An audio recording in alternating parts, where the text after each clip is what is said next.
एकतर पुणे हे शिक्षणाचं माहेरघर होतं.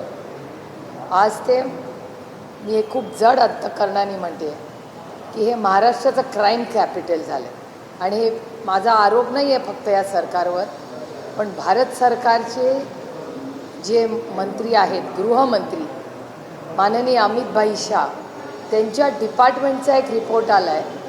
त्याच्यात महाराष्ट्रात 1 नंबर आणि भारतात 5 नंबर क्राईम हे सगळ्यात जास्त कुठे आहे, तर हे तुमच्या आणि माझ्या पुण्यात आहे. हा डेटा भारत सरकारचा आणि महाराष्ट्र सरकारचा डेटा सांगतो. आणि याच्यातून पुन्हा मी अतिशय विनम्रपणे महाराष्ट्राच्या माननीय मुख्यमंत्र्यांना विनंती करते की पुण्यामध्ये गृह खाते हे 100% अपयशी आहे. इथे माननीय मुख्यमंत्र्यांनी स्ट्रॉंग ॲक्शन घेऊन इथे जे कारभारी आहेत, जे पुण्यामधलं कारभार बघतात गृहमंत्र्यांचा, त्यांना सुट्टीवर पाठवण्याची गरज आहे. हे बघा, कारभार कोण पाहतं या शहराचा? जो गृहमंत्रालयाचा इन्चार्ज असेल त्याला सक्तीच्या सुट्टीवर जाण्याची गरज आहे. ही गोष्ट मी वारंवार मागणी करते. याचं कारण असं, data speaks louder than words. महाराष्ट्रामध्ये पुणे 1 नंबरला आहे. आज सगळ्या प्रकारच्या गुन्हेगारी काहीच ठेवलं नाही पुण्यामध्ये. कोयता गँग, कोण कुठल्या तरी एका ब्रिजवरनं ढकलून कुणाचं तरी हत्या करते. कालचं ती भयानक परिस्थिती दारूची, त्याच्यानंतर महिलांची सुरक्षितता, बालकांची सुरक्षितता. अहो जरा पुण्याच्या बाहेरच्या गावांमध्ये जाऊन बघा, खडकवासल्याच्या आजूबाजू तिथे रोज संध्याकाळी कोयता गँग मोकाट फिरते. काय करतं आहे पुण्याचं पोलीस प्रशासन? आणि मी पूर्ण प्रशासनाला कधीच जबाबदारी धरत नाही. याचं कारण माझा महाराष्ट्राच्या पोलिसांवर पूर्ण विश्वास आणि त्यांचा सार्थ अभिमान आहे. पण त्याची मूठ बांधणारा जो पुण्याचा कारभारी आहे, त्या कारभार्याला सक्तीच्या रजेवर पाठवण्याची वेळ आलेली आहे. नाही, ती ऑलरेडी गेली आहे. तरी मी ही शेवटची विनम्र विनंती करते महाराष्ट्राच्या माननीय मुख्यमंत्र्यांना, नाहीतर आम्हाला आंदोलन करावं लागेल. नाही, सक्तीची, रजेवर नाही, सक्ती. त्याची इन्क्वायरी झाली पाहिजे की पुण्यामध्ये एवढा क्राईम वाढला कसा, याची इन्क्वायरी झालीच पाहिजे. दुसरं एक असं आहे की या पोलिसांकडून गेल्या काही दिवसांपासून 9:45 वाजता पुण्यातले स्टॉल्स किंवा खाण्याची काही ठिकाणं आहेत तर ती बंद केली जात आहेत. आणि कारण असं दिलं जातं की यामुळे गुन्हे वाढत आहेत. आता समाजात असे अनेक घटक आहेत की ज्यांना स्टॉलवरती खाण्याशिवाय पर्याय आहे, हॉटेलमध्ये खाणं परवडत नाही. पुण्यासारखी मेट्रो सिटी 10 वाजता बंद होतं आणि कारण मिळणं. दुसरीकडे ही कालची घटना मुंबई, नागपूर, जळगाव, नाशिक, संभाजीनगर इथे 24 तास गोष्टी चालू असतात. मग तिथे कशी पोलीस यंत्रणा चालते, पुण्यातच कशी नाही चालत? आणि पुण्यामध्ये आज शिक्षणाचे क्लासेस असतील, डॉक्टर्स असतात, एवढं कन्स्ट्रक्शन इन्फ्रास्ट्रक्चरचं चाललं आहे. मग या लोकांनी जेवायचं कुठे? जर 10 वाजता तुम्ही सगळं बंद केलं, गरीब कष्ट करणाऱ्यांनी, अहो तुमचे कॅमेरामॅन 10 वाजता घरी जातात का विचारा. मग पत्रकारांनी काय करायचं?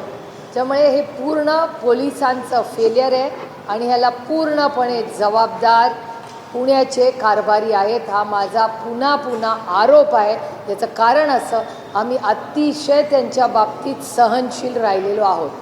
विनम्र विनंती करून झाल्या, पत्र करून झालं, ट्विट करून झालं, मुख्यमंत्र्यांना सांगून झालं.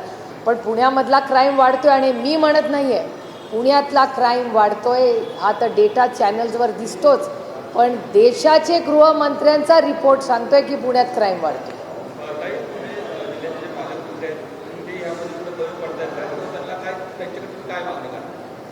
मी माननीय मुख्यमंत्र्यांकडे मागणी करते या राज्याचं.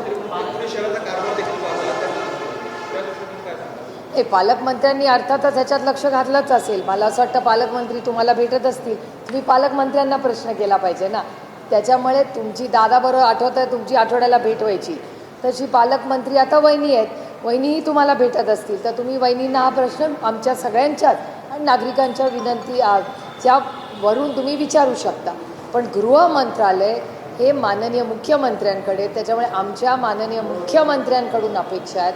जेव्हा तुम्हाला आठवत असेल भोरमध्ये घटना झाली, त्या लहान मुलीची हत्या झाली, तेव्हा माननीय मुख्यमंत्र्यांनी आम्हाला शब्द दिला आणि आम्ही माननीय मुख्यमंत्र्यांवर विश्वास ठेवला. तेव्हा आम्ही कुठलंही राजकारण त्याच्यात केलं नाही.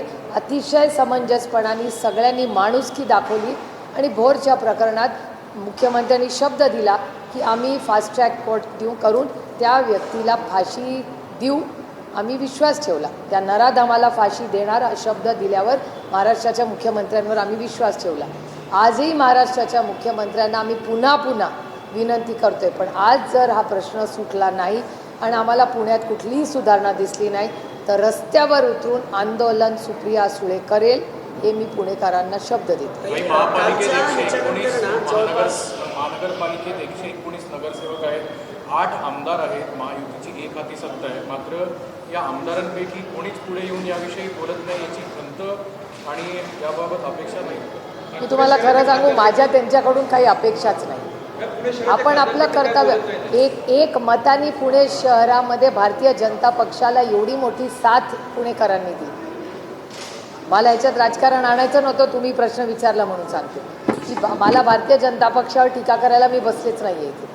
मी पुणेकरांना न्याय मिळवण्यासाठी बसलेले आहे आणि तो जर सत्तेमधले भारतीय जनता पक्ष आणि मित्रपक्ष देणार नसतील तर त्याच्या विरोधात लढण्यासाठी सुप्रिया सुळे हजर. काही कालच्या प्रकरणानंतर ना जवळपास 22 अधिकारी म्हणजे पुणे पोलीस, पिंपरी चिंचवड पोलीस आणि एक्साईज असे एकूण 22 अधिकारी निलंबित झाले.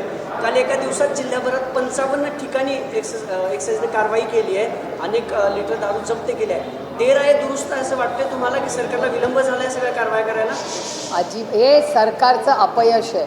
तुम्ही मला सांगताय की हे बळी गेल्याशिवाय महाराष्ट्र सरकारला माहिती नव्हती ही गोष्ट चालली आहे. अहो, हप्ते हा शब्द ऐकलाय ना आपण सगळ्यांनी आणि तो चॅनल्सनी दाखवला आहे की माझ्या दंतकथा न काल्पनिक कथा आहे. महाराष्ट्राच्या सरकारला, यंत्रणेला, मग एक्साईज डिपार्टमेंट असू दे किंवा होम मिनिस्ट्री असू दे, या सगळ्यांना या गोष्टी माहिती होत्या. पत्रकारांना कळतात पण सरकारला कळत नाही. मग काय करायचं आहे सरकार 200 आमदारांचं? जर पत्रकारांना जास्ती माहिती असेल तर मग गृहमंत्रालय काय करतं या राज्याचं? अतिशय भयानक आणि अपयश एक्साईज डिपार्टमेंट आणि गृहमंत्रालयाचं काल पुणे शहरात आपण सगळ्यांनी पाहिलेलं आहे, पुण्यात आणि पिंपरी चिंचवड. झालेले आहेत काही मिथेनॉल मिक्स केलेलं आहे हातभट्टी दारूमध्ये. एकतर या आरोपीला मिथेनॉल मिळतंय कसं, आणि दुसरी बाजू अशी की कॅनच्या मागे फक्त 800 रुपये फायदा व्हावा म्हणून हे मिथेनॉल मिक्स केलं गेलं. बघा, मिथेनॉल मिक्स केलं नाही की हत्या झाली की नाही, मग ह्याला जबाबदार कोण? याला जबाबदार आजचं महाराष्ट्राचं सरकार आहे. कारण का त्यांनी याच्याकडे दुर्लक्ष केले. त्यामुळे महाराष्ट्र सरकारने कधीतरी नैतिकता दाखवावी आणि याची जबाबदारी घ्यावी. अहो, त्यांच्या घरी जाऊन बघा काय परिस्थिती प्रत्येकाच्या घरात आहे. इतकं असंवेदनशील, मग शेतीच्या बाबतीत असेल, मग कांदा असेल, ऊस असेल किंवा काल पुण्यातली घटना असेल, शेतीच्या बाबतीत आणि सर्वसामान्य गरीब कष्ट करणाऱ्या, टॅक्स भरणाऱ्या मायबाप महाराष्ट्राच्या जनतेला या सरकारमध्ये आवाज नाही, वाली नाही. काही 4 मृत्यू जे झाले ना, प्रिंटला काल बातमी आली, प्रिंट पेपरला बातमी आली, पण 4 मृत्यू 2 दिवसापूर्वी झालेत. त्याच्यानंतर हळूहळू बातमी आली. पिंपरी चिंचवड पोलिसांनी हे प्रकरण दाबण्याचा प्रयत्न केला असं स्थानिकांचं म्हणणं होतं. तुम्ही त्याबाबत CPना काही बोलणार आहात का? कारण एक्साईज डिपार्टमेंटच्या कारवाईनंतर हे हळूहळू बाहेर येतं. नाही, माझं एकच म्हणणं आहे की महाराष्ट्र सरकारला ही जी माहिती, माननीय मुख्यमंत्र्यांनी एवढी मोठी ॲक्शन घेतली, पण ह्याच्या आधीच हे आपण थांबवू शकत होतं ना. मग पोलीस यंत्रणेला मी पुन्हा पुन्हा तेच म्हणते की हे सगळं पत्रकारांना कळतं पण सरकार दरबारी कळत नाही. मग काय करतं हे सरकार? किती बळी गेलेत? आता हा 18-19 नंबर पण कमीच आहे असं अनेक पत्रकार म्हणतात. काही लोक म्हणतात नंबर लपवला जातो. हेच आहे यांचं प्रशासन. काय चाललं आहे महाराष्ट्रामध्ये आता? आणि ते पण पुण्यामध्ये, क्राईम कॅपिटल. मला आठवतं जेव्हा माननीय मुख्यमंत्री पहिली टर्म होती त्यांची, तेव्हा क्राईम वाढला होता नागपूरमध्ये, तुम्हाला आठवत असेल. आता क्राईम पुण्यात वाढलेलं आहे. नागपूरमधला क्राईम कमी झाला आहे हेही मी कबूल करते, कारण का महाराष्ट्र आणि भारत सरकारचा सगळा डेटा आमच्या स्टँडिंग कमिटीला येतो. मी गृहमंत्रालय, बारामती लोकसभा मतदारसंघातल्या मायबाप जनतेनी संधी दिली म्हणून देशाची जी पार्लमेंटची स्टँडिंग कमिटी आहे त्या गृहमंत्रालयाच्या कमिटीमध्ये काम करायची संधी मला मिळाली. त्या सगळ्या डेटामध्ये सांगतो ह्या पुणेमध्ये प्रचंड क्राईम वाढतोय, हा केंद्र सरकारचा, भारत सरकारचा डेटा सांगतोय. हा अतिशय दुर्दैवी आणि स्थानिक पोलिसांच्या कारभाराचं अपयश आहे. एवढी सगळी घटना घडते, लोक मृत्यू करतायत, पण महापौरांना या घटनेबद्दल माहितीच नव्हतं. जेव्हा त्यांना प्रश्न विचारला तेव्हा ते हेच म्हणाले की आम्हाला तुमच्या माध्यमातून कळालं, मला ही घटना माहिती. हेच तर दुर्दैव आहे ना. इतकं असंवेदनशील सरकार मी कधीही महाराष्ट्रात पाहिलेलं नाही. आणि माझी विनंती आहे हात जोडून महाराष्ट्राच्या माननीय मुख्यमंत्र्यांना की पुण्याच्या महापौर जर हे खरंच बोलले असतील तर त्याची नोंद महाराष्ट्राच्या माननीय मुख्यमंत्र्यांनी माणुसकीच्या नात्याने घ्यावी. आता एक प्राजक्त तनपुरे भारतीय जनता पक्षामध्ये प्रवेश करत आहेत. तुमच्या पक्षाचे जुने नेते आमदार राहिलेले आहेत, जयंत पाटील यांचे नातेवाईक देखील आहेत. तुम्ही कसं बघता या पक्षप्रवेशाला? नाही, काल मला प्राजक्त तनपुरे भेटायला आले होते. त्यांच्या ज्या काही अडचणी होत्या त्या त्यांनी अतिशय मनमोकळेपणे मला सांगितल्या आणि मी समजू शकते. प्रत्येकाला अनेक अडचणी असतात आणि अडचणीवर या काही गोष्टी सगळ्याच काय कॅमेरावर बोलायच्या नसतात, त्याच्यामुळे मी काय त्याच्यावर फार काही बोलणार नाही. पण माझ्या त्यांना नेहमीच शुभेच्छा कालही होत्या, आजही होतील आणि उद्याही राहील. पण एक ऑब्झर्वेशन मी तुम्हाला अतिशय मनमोकळेपणे सांगू इच्छिते की काँग्रेस मुक्त भारत असं भारतीय जनता पक्षाचे सगळे नेते म्हणायचे. नगर जिल्ह्याचा थोडासा अभ्यास करा. एक राम शिंदे सोडले तर आज नगर जिल्ह्यामध्ये, अहिल्यानगर जिल्ह्यामध्ये 100% नेतृत्व हे ओरिजिनल काँग्रेसचं. सगळे काँग्रेसवाले. आज भारतीय जनता पक्ष कमी, म्हणजे ज्या लोकांना नाकारून काँग्रेस मुक्त भारत करायचा होता ते सगळे अहिल्यानगरमध्ये आज काँग्रेसचे सगळे नेते, आमदार, खासदार सगळी लिस्ट काढून पाहतो. याचा काय परिणाम होईल? सगळे काँग्रेसचे नेते तिकडे जाऊन बसतील. काँग्रेस मुक्त, लोकांना बदल हवा होता पण काय बदललं? तीच 100 कुटुंब जी आधी काँग्रेसमध्ये होती तीच 100 कुटुंब आज भारतीय जनता पक्ष. बदल काय झाला? महाराष्ट्रात कुठली क्रांती घडली का? काय झालं? मला ते कुठून लढतात, काय लढतात हा प्रत्येकाचा अंतर्गत प्रश्न असतो. पण मला भारतीय जनता पक्षाला खूप विनम्रपणे हा प्रश्न विचारायचा आहे की काँग्रेस मुक्त भारत म्हणजे सगळी काँग्रेस तुम्ही घेणार असं होतं का? आम्हाला वाटलं काँग्रेस मुक्त म्हणजे काँग्रेसला बाजूला करून आपल्या विचारधारेशी निष्ठा ठेवून जो आपल्या विचारधारेचा आहे त्याला नवीन ज्या भारतीय जनता पक्षाचा कार्यकर्ता ज्यांनी सतरंजा उचलल्या, लाठ्या खाल्ल्या असतील, त्यांनी संघर्ष केला जेव्हा भारतीय जनता पक्ष विरोधी पक्षात होता. ते सगळे कुठे गेले कार्यकर्ते, पदाधिकारी, नेते? अहो सोडा, आमचे प्रकाशजी कुठे गेले? प्रकाश जावडेकरजी तर सगळ्यात पुढे असायचे. आमचं सरकार गेलं तेव्हा सगळ्यात महत्त्वाचे स्पोक्सपर्सन प्रकाश जावडेकरजी होते. जरी आमच्यावर टीका करत असले तर अतिशय सुसंस्कृतपणे फ्रंटल अटॅक करायचे आमच्या पार्लमेंटमध्ये. उत्तम काम. आज प्रकाशजी आहेत कुठे? ज्यांनी संघर्ष केला ते आमचे प्रकाशजी नाही आता. जरी विरोधात त्यांनी आमच्यावर तर किती टीका केली, पण एका सशक्त लोकशाहीमध्ये ती टीका जसं बोलायची ताकद आहे तशी ऐकायची ताकद असली पाहिजे. पण पुण्यामध्ये किंवा अहिल्यानगरमध्ये सगळे काँग्रेसचेच नेते आज भारतीय जनता पक्षात आहेत. काँग्रेसचं ठीक आहे, पण राष्ट्रवादीचे बरेचसे नेते नेहमी इकडून इकडे हे होतं, सातत्याने पुणे इकडं कुठंतरी विचारधारेचा प्रॉब्लेम. मला हे असं आता हळूहळू वाटायला लागलं की विचारधारा ही डायल्यूट झाली. विचारधारा राहिली आहेत का नाही असे अनेक वेळा प्रश्न मनात येतात. कारण का या विचारधारेमध्ये नक्की कोण कुठे, ज्या पद्धतीने इलेक्शन्स होतात, तिकीटं दिली जातात, मेरिट हा विषय राहिला आहे का नाही हाही एक मनात मला अनेक वेळा प्रश्न पडतो. पण ठीक आहे, आता या गोष्टीत आहे. मला या देशात टॅलेंटची कमतरता कधीच वाटत नाही. त्याच्यामुळे एखादा गेला त्याला शुभेच्छा आहे. कधी चांगले दिवस आपण एकत्र राहिले आहेत, सत्तेमध्ये असताना आम्ही एकत्र होतोच. तर ठीक आहे, आज विरोधात आहोत पण संघर्ष करू आणि पुन्हा शून्यातून विश्व नवीन टॅलेंट घेऊन कष्ट करणाऱ्या पुन्हा महाराष्ट्रात उभा करू. नवीन स्थानिक स्वराज्य संस्थांची निवडणूक आहे. तुमच्या पक्षाकडून श्रीकांत पाटील निवडणूक लढवणार असं जाहीर झालंय.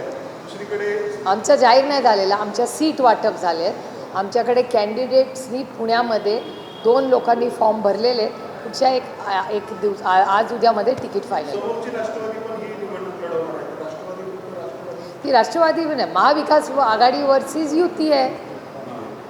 महायुती त्यांची जी आहे ते विरुद्ध आम्ही महाविकास आघाडी म्हणून सगळ्या सीट लढतो आहे. त्याच्यामुळे ते वर्सेस आम्ही, जशी आम्ही लोकसभा विधानसभा लढलो तशीच आम्ही आता लढणार. मराठी झालं असेल. काही नीटच्या संदर्भात आपण जर बघितलं तर 5 ते 6 आत्महत्या झालेल्या आहेत देशभरात आणि त्यानंतर सुद्धा आता असं चर्चा आहे की आर्म फोर्सेसकडनं येणारी जी नीट ही एक्झाम आहे ती आर्म फोर्सेस पेपर कॅरी करणार आणि आता सिक्युरिटी वगैरे देणार. हे सगळं शिक्षण क्षेत्रामध्ये अतिशय दुर्दैवी हे झालेलं आहे की सातत्याने मग महाराष्ट्र असेल किंवा केंद्र सरकार असेल या सगळ्यामध्येच ज्या पद्धतीने एक मिनिट रश्मी अरे त्या संदीप 1-2 मिनटं सुरेश पाटीलला माहिती हा विषय संदीप क्षीरसागरांचा आहे. लगेच सांगा सुरेशला बोलायला संदीप क्षीरसागरांचं सॉरी. तर शिक्षणाच्या बाबतीत केंद्र असेल किंवा महाराष्ट्र सरकार असेल पेपर फुटणं मला आश्चर्य एका गोष्टीचं वाटतं. एवढं तंत्रज्ञान आलेलं आहे एवढं AI आहे ह्या परिस्थितीमध्ये एवढे लिकेजेस होतात कसे. मग होतं तेच बरं होतं ना तेव्हा पेपर फुटायचे नाही. आता एवढं तंत्रज्ञान आल्यावर ते नुसतं तंत्रज्ञानाची चूक नाही आहे त्याच्यामध्ये मोठं करप्शन आहे.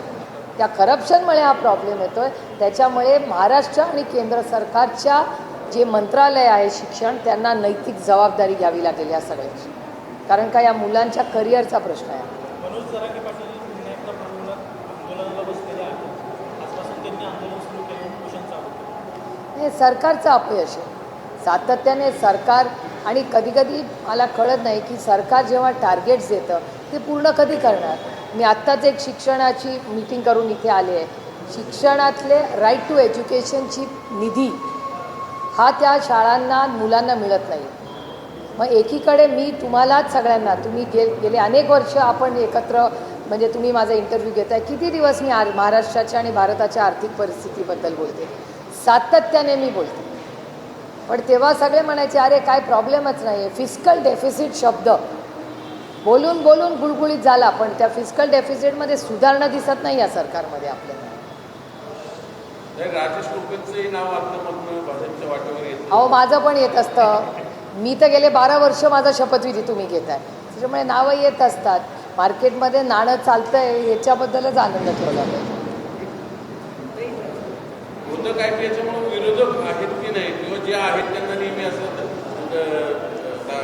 दाखवशाही करून इकडून तिकडं नेणं याच्यामुळे लोकशाही वॉशिंग मशीनचा तर व्हिडिओ नवीन आलेला पाहिलाच असेल ना तुम्ही. हेच तर आमचं म्हणणं आहे की ज्यांच्यावर आरोप केले काँग्रेस मुक्त भारत भ्रष्टाचार मुक्त भारत करणारे ज्यांच्यावर आरोप झाले ज्यांच्यावर केसेस झाल्या आज सगळे आईस इन्कम टॅक्स CBI आणि ED हे सगळे लोक तर आहेतच ना. हे सगळे लोक आज भारतीय जनता पक्षात आहेत. निवडणुका होत्या दर वाढवले गेले नाहीत मात्र आता भारताचे लोकच ठरवतील. इंधनाचे दर सातत्याने वाढतात. CNG असेल पेट्रोल असेल डिझेल असेल सातत्याने इंधनाचे दर वाढवले जातात.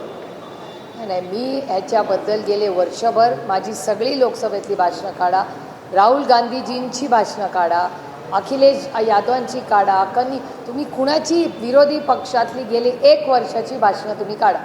ममता दिदींपासून आमच्या सगळ्यांपर्यंत वारंवारी परिस्थिती होणारे महागाई बेरोजगारी आणि भ्रष्टाचाराबद्दल सातत्याने आम्ही बोलत आलेलो सातत्याने. आणि आम्ही जे जे म्हणलो आहे त्या पद्धतीने गोष्टी घडलेल्या आपल्या सगळ्यांच्या डोळ्यासमोर आहेत.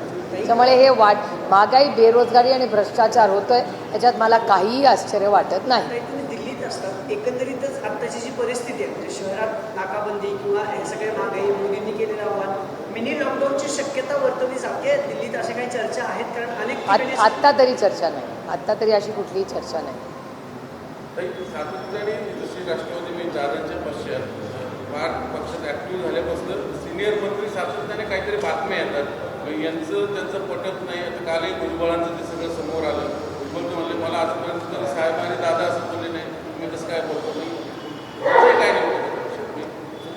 त्यांच्या गटामध्ये काय होतं आहे याची मला काही माहिती नाही.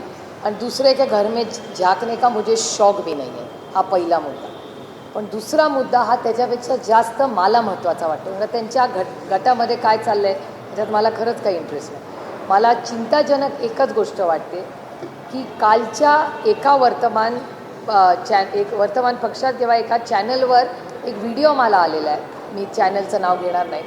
सिनियर जर्नलिस्टनी बनवलं आहे की अन्न खातं जे आहे ज्याच्यातून राशन मिळतं लोकांना, त्या राशनचा एक काहीतरी तो एक कॉन्ट्रॅक्ट आहे आणि त्या कॉन्ट्रॅक्टमध्ये आरोप मी करत नाही आहे, दाखवणार असाल तर पूर्ण दाखवा आणि भुजबळ साहेबांना प्रश्न विचारत असाल परत तुमचा तर पूर्ण विचारा. मी कुठलाही आरोप कुणावरही करत नाही आहे. भुजबळ साहेबांचं जे डिपार्टमेंट आहे त्या डिपार्टमेंटचा एक कॉन्ट्रॅक्ट आहे असं एका चॅनलचा एक व्हिडिओ फिरतो आहे, त्याच्यात असं लिहिलेलं आहे, त्याच्यात ते असं म्हणतात रिपोर्टर की जो राशन जे आपल्या सगळ्यांना मिळतं त्याला जो वाहतूक असते त्या वाहतुकामध्ये गेले 20-25 वर्ष एकच ग्रुप आहे जो सातत्याने असं कॉन्ट्रॅक्ट घेतो की ते त्यांनाच मिळतं, दुसऱ्याला ते मिळूच शकत नाही. आणि हा आरोप कोणीतरी केला एका ग्रुपने, त्याची औरंगाबादच्या हायकोर्टमध्ये ती केस चाललेली आहे आणि त्याच्यावर स्टे दिलेला आहे पण कॅन्सल नाही झालेला आणि तो निर्णय 22 तारखेला जूनच्या झाला पाहिजे. हा एक खूप सिरियस विषय आहे. त्याच्यामुळे त्यांच्यात अंतर्गत मतभेद आहेत, मनभेद आहेत का नाही ह्याच्यात माझा काही घेणं देणं नाही, माझा संबंध नाही आणि मला इंटरेस्टही नाही. मला इंटरेस्ट आहे की जर मी म्हणते महाराष्ट्रामध्ये अन्नधान्य गरीब कष्ट करणाऱ्या जो गरीब आहे, जो शोषित आहे, वंचित आहे, पीडित आहे, त्याच्यासाठी तुम्ही सगळे टॅक्स भरता, त्या टॅक्समधून सबसिडाईज अन्नधान्य जातं, त्या अन्नधान्याचा जो ट्रान्सपोर्ट आहे त्याच्याचं जर भ्रष्टाचार होत असेल तर तो आम्ही होऊ देणार नाही. जर मी म्हणते त्याची पारदर्शक इन्क्वायरी लावावी आणि ह्या बाबतीत जी माहिती मला मिळाली आहे ती मी माननीय मुख्यमंत्र्यांना पत्राद्वारे कळवणार आहे आणि माझी अपेक्षा आहे की महाराष्ट्राचे माननीय मुख्यमंत्री गरीब कष्ट करणाऱ्यांना न्याय देतील. मुख्यमंत्री बोलताना असं म्हणलं की राष्ट्रवादीने पुण्याची जागा आम्हाला मागितली, तर ती जागा पारंपरिक राष्ट्रवादीची विधान तो त्यांचा अंतर्गत प्रश्न आहे त्यांच्या युतीचा. पवार पॉईंट सांभाळून कुठेतरी दादांच्या पक्षात मला यातलं खरंच मला माहिती नाही. मला आता हे जो भ्रष्टाचार, महागाई आणि बेरोजगारी राज्यात वाढते, पुण्यामध्ये गुन्हेगारी वाढते, ह्याच्यात आम्ही जातीने लक्ष घालून हे कसं थांबेल ह्याच्यासाठी आम्ही प्रयत्नशील आहोत. थँक्यू.